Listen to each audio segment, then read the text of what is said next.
On a personal note, I was there with you for some of that, right?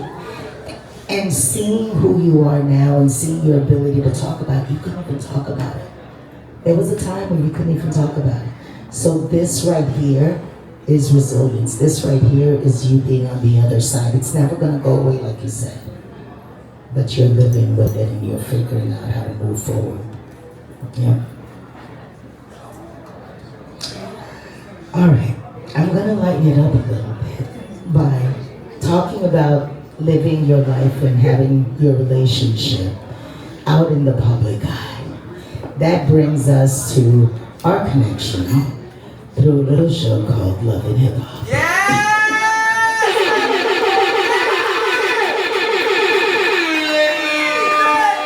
It started with you, girl. I'm gonna read this passage. Because I had no idea, guys. I was reading this book, I was like, what? Mona Scott-Young changed the game when she created Love and Hip Hop in 2011. She understood how invested the fans were in the real lives and stories behind hip hop artists. And she used her music industry connections to create this huge franchise. It opened doors for so many artists, their teams, and their families to expand their business and get a bigger bag. For the first time, it was the reality franchise that consistently pulled in the highest numbers of viewers. It was the inspiration for a lot of similar series. Well, I'm gonna skip that. She talks a lot about me, so you all can do it yourselves. Okay, let's go here. I had seen episodes of Love and Hip Hop based in the other cities, Hollywood, Atlanta, New York, and it didn't look like anything I wanted to be a part of. There was too much focus on people's relationship drama. There were a lot of messy arguments, and actual fights broke out way too often. I couldn't imagine myself in any situation where sitting down to have a conversation with somebody ends with wigs getting yanked off people's heads. Somebody throwing a drink in my face? Absolutely not. I wear contact lenses and could just imagine myself flying into a literal blind rage. None of it seemed professional or safe for anyone involved. It wasn't a good look for me, and it wasn't how I wanted to present myself to fans or to the general public. I didn't care about the money, the opportunities it could bring, or how well I knew Mona. For years, my answer was no. So this whole chapter, you talk about Mona Scott-Young. the evolution of getting to a place. And she, was really honest, and I respect it. That's the one thing. You and I would have so many long conversations about what that show is, the good, the bad, the ugly.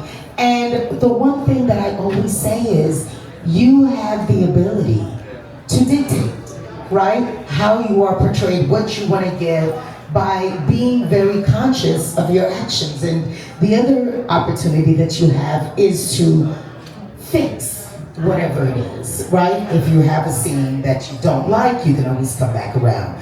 So talk about what led you to deciding to be on the show. It's here in the book, but tell us.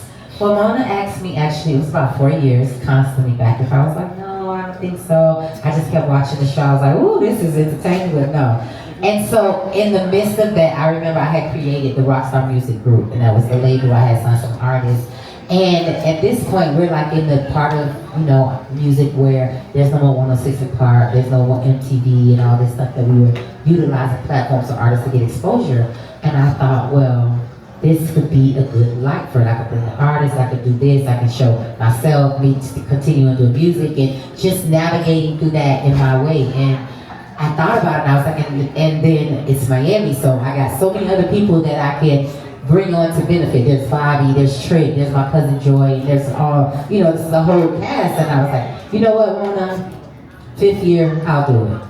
And so when I realized that I was able to get up there, and at this point it was really my album process and stuff that's happening. And this is the thing, it's reality TV. They want to see reality. What do you have going on in your life? So these are the real facts that's going on in my life, whether it's good or bad. The album is doing good, the album is not doing good. We're trying to get clearances, we're trying to do so many things. All this stuff is really happening, so we're filming it.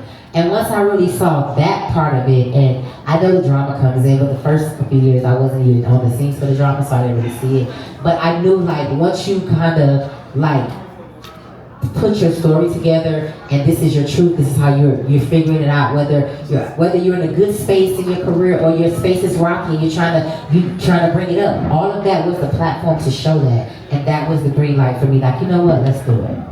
And I learned a lot, and I was able to show it. I was able to bring my fans and people that want to see me constantly more on TV, but it wasn't in the music form because we didn't have the platform some more. This was the way, and I just drug it on over. And it took a while to get you to open up because you definitely had. I was very reserved.